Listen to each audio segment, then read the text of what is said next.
Assalamualaikum warahmatullahi wabarakatuh. Salam. Selamat bertemu lagi di Danau Inspirasi Channel. Pagi ini kita berbincang dengan Ustaz Mulyadi. Ya. Kita akan berbincang tentang pasar. Ya. Jadi Pak Ustaz, selama ini petani itu hampir kegagalan itu di pasar, Pak Ustaz. Nah, jadi kita coba membahas pasar ini. Ya. Dari sisi agama bagaimana pasar ini? Itu sebagai pengantar saya, Pak Ustaz. Silakan Pak Ustaz. Ya, terima kasih Pak Joni. Pemirsa Danau Inspirasi Channel dimanapun berada, alhamdulillah kita bisa berdiskusi lagi pagi ini tentang pasar ya. Jadi bagian dari pemahaman kita tentang konsep Islam dalam bab perekonomian seharusnya kita pahami secara utuh atau komprehensif, secara lengkap ya.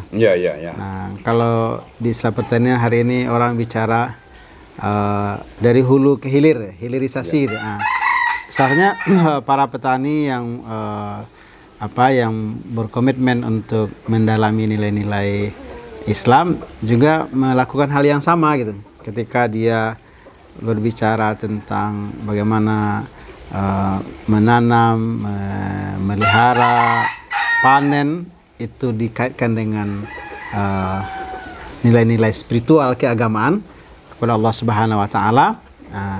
Ketika sudah berhasil dan akan berhubungan dengan pihak lain dan itu adalah pasar, seharusnya juga memahami nilai-nilai keagamaan gitu. Nah, karena pasar ini dulu Rasulullah juga salah seorang pelaku pasar malah. Sebelum dia jadi nabi dia sudah manggale kecil orang gini kan, sudah berdagang gitu. Berdagang itu kan di pasar kan? Iya, makanya. Atau sudah berbisnis ya. Ya. Apalagi ketika Nabi Muhammad SAW sudah berada di Madinah, beliaulah yang mencontohkan bagaimana pasar dalam tanda petik yang lebih islami gitu, yang lebih kondusif ya. Jadi pasar yang islami ya. Pasar yang islami ini bukan milik atau dikuasai oleh orang Islam. Saya tidak, semua orang bisa masuk ke dalam pasar di pasar Madinah itu, tapi jangankan umat Islam, orang-orang Yahudi pun juga merasa mendapatkan manfaat dengan model pola pengelolaan pasar yang dikelola oleh Nabi Muhammad SAW dan para sahabat gitu. Iya. Nah, bagaimana perilaku Nabi atau dicontohkan Nabi kepada para sahabat ya? Nah, beberapa contoh yang paling prinsip misalnya. Ya. Pasar itu beragam orang.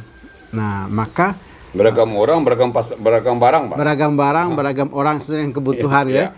Nah, maka integritas seorang pedagang yang menjual itu sangat dibutuhkan. Nah, contoh yang diajarkan oleh Nabi, pedagang itu harus jujur. Nah, kalau misalnya siapa kan harus jujur sebetulnya. Nah, siapa saja harus jujur, apalagi seorang muslim kan? Iya. Nah, apalagi seorang petani yang menjual barangnya ke pasar, supaya dia mendapatkan keuntungan yang maksimal, supaya tidak ada orang yang dirugikan, maka dia seharusnya jujur. Iya. Nah, contoh jujur itu kan antara penjual dan pembeli. Ya. Nah, apa contohnya dari Nabi ketika beliau menjual korma, beliau pastikan ini onggokan korma yang kualitasnya rendah, mungkin karena sudah busuk atau karena besarnya manisnya gitu. Nah, ini kualitasnya yang bagus. Nah, jadi tidak bercampur aduk lah ya. Nah, ada dicampur aduk. Dijelaskan kalau ini ragonya sekian, kenapa? Karena ini kondisinya. Kalau ini harganya segini, kenapa? Karena kenapa ini mahal? Karena kualitasnya bagus. Ya. Nah, jadi ndak ada pembeli merasa tertipu. Kayak kita di pasar kita sering dengar. Sejak zaman Nabi dulu, yang namanya standarisasi itu sudah diajarkan seperti itu. Iya. Jadi kayak kita di pasar ini, rancak sadonya, di mana pula rancak semua kan. Pasti ada yang sudah rusak. Yang manis di atas, yang masamnya di bawah. Jangan ada prinsip orang kok sekali datang ke ama bisa ada ganti bola tuh jadi enggak. Dalam Islam kita diajarkan untuk menjadi muslim yang jujur. Jujur dalam beribadah, jujur dalam muamalah. Contohnya kalau kita jadi pedagang, jadilah pedagang yang jujur. Kok bagus kualitasnya.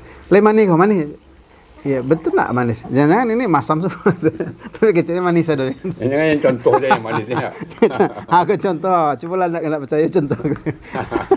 Mohon maaf nih ya. Ya. Itu kan perilaku masyarakat kita yang perlu kita perbaiki gitu kan. Nah, yang kedua misalnya Jadi pelaku pasar harus jujur ya. harus jujur.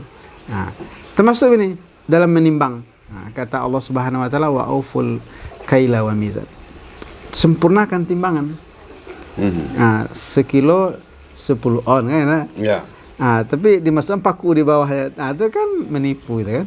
Bukti ketika lah ditimbang lah di rumah, apa kok enggak bersuah sekilo lah gitu. Berarti kan menipu pembeli. Padahal yang kita cari kan ini keberkahan. Jadi hilang kepercayaan. Hilang kepercayaan, hilang keberkahan. Oh, berkah hilang. Kalau kepercayaan tadi kan mungkin orang membeli sekali itu merasa tertipu, jangan dikira dia ndak akan cerita ke orang lain kan. Kamu beli barang sinian tadi ya, kilonya ndak bagus tuh. Ndak usah beli sinian. Di marketing kan.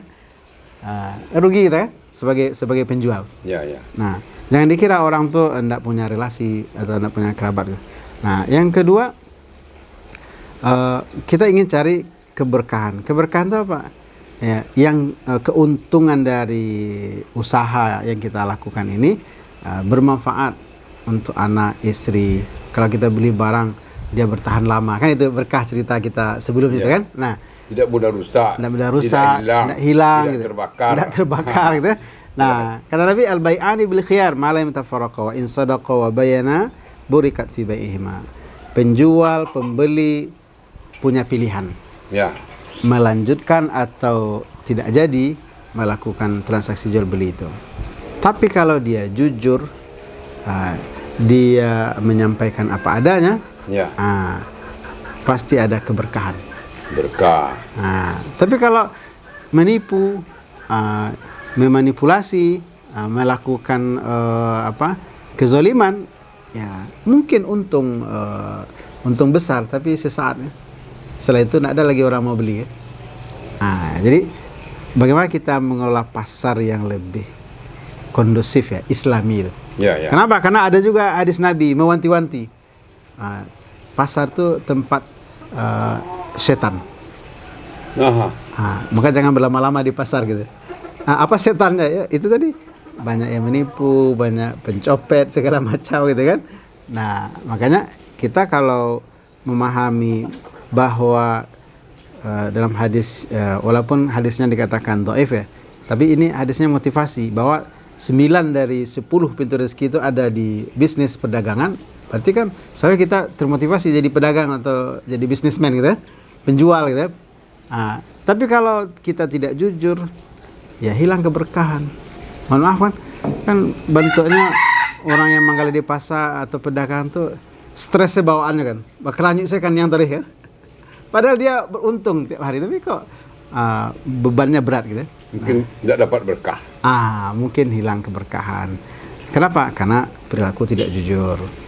Atau misalnya ketika datang seruan Allah untuk sholat, karena ada orang sedang menawar, takut kehilang langganan, akhirnya lalai. Seharusnya kan sejalan ya. Azan berkumandang. Tertundahlah salat zuhur menjadi asar. Karena ingin melobi, meyakinkan orang kembali kan. Padahal sebenarnya rezeki kita ini sudah ada. Nah, kalau kita yakin rezeki kita dari Allah, nah maka jadilah orang yang jujur, jadilah orang yang. Oke, Ustaz jujur. Ini apa lagi Ustaz? Kunci pasar ini. Pasar ya. Nah, yang berikutnya kita perlu juga memahami konsep pasar yang diajarkan oleh Nabi. Kalau itu adalah kebutuhan pokok, nah maka harus ada peran pemerintah. Pemeran pemerintah itu. Zaman Nabi sudah begitu juga ya. Sudah. Yang menyangkut kebutuhan pokok, Ya. itu peran pemerintah menjadi sangat penting. Sangat penting. Ya. Dalam menetapkan harga. Namanya tas'ir. Dalam kajian fikih, bolehkah pemerintah intervensi? Boleh. Kalau itu adalah kebutuhan vitalnya masyarakat. Di zaman Nabi pun pemerintah wajib intervensi pasar yang menyangkut kebutuhan pokok.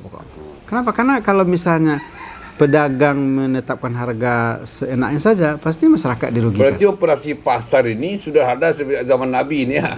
Itu contohnya kan? Iya, sahabat mengadu, ya Rasul, ini harga melonjak naik. Kata Rasul nggak boleh, harus ada penetapan harga.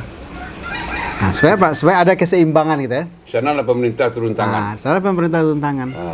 Nah, jadi konsep hari ini harga diserahkan ke pasar, enggak betul juga, kecuali untuk barang-barang. Petani ini diserahkannya ke pasar ya. Tidak bisa. Karena amanahnya pun dari zaman dahulu sudah begitu. Wajib. Kecuali barang-barang yang bukan kebutuhan pokok, silakanlah. Ini untuk bahan pokok makan ini. Kan misalnya harga melonjak, masyarakat yang teraniaya kan? Iya. Jadi harus ada kayak penanggung jawab menjaga stabilitas harganya. Ya. Namanya dalam kajian fikih tas'ir, penetapan harga. Oke. Apalagi besar. Ada lagi yang lebih hebat lagi ya. Lebih hebat lagi, kalau tadi tas'ir ini untuk kepentingan masyarakat, konsumen gitu ya. Nah, yang produsen, petani juga dikawal oleh syariat kita. Tidak boleh orang membeli barang atau hasil panen kecuali di pasar. Tidak boleh dihambat di tengah jalan. Jadi tidak boleh transaksi dagang itu dalam perjalanan. Tengah jalan tidak boleh. Tidak boleh. Tapi biarkan dulu petani atau produsen ini sampai ke pasar. Dia tanya dulu berapa harga pagi ini. Nanti baru dia jual. Sebab kalau dia salah orang berjual beli itu di jalan ya. Di jalan, kan? Kenapa? Karena kalau misalnya ini kan 15 abad yang lalu ya. Coba bayangkan 15 abad yang lalu, produsen petani ini enggak tahu dia harga. Terus tiba-tiba ditawar aja barang dia di tengah jalan. Rego sekian gitu. Ternyata sehari 2 hari setelah itu dapat dia info dari kawannya yang menjual ke pasar. Kira rago tinggi, ini terbeli murah kan, terjual murah kan. Misal dia. Ya makanya pemerintah kan sekarang sudah mencoba juga menutup itu. Menutup peluang itu. Caranya dengan informasi pasar.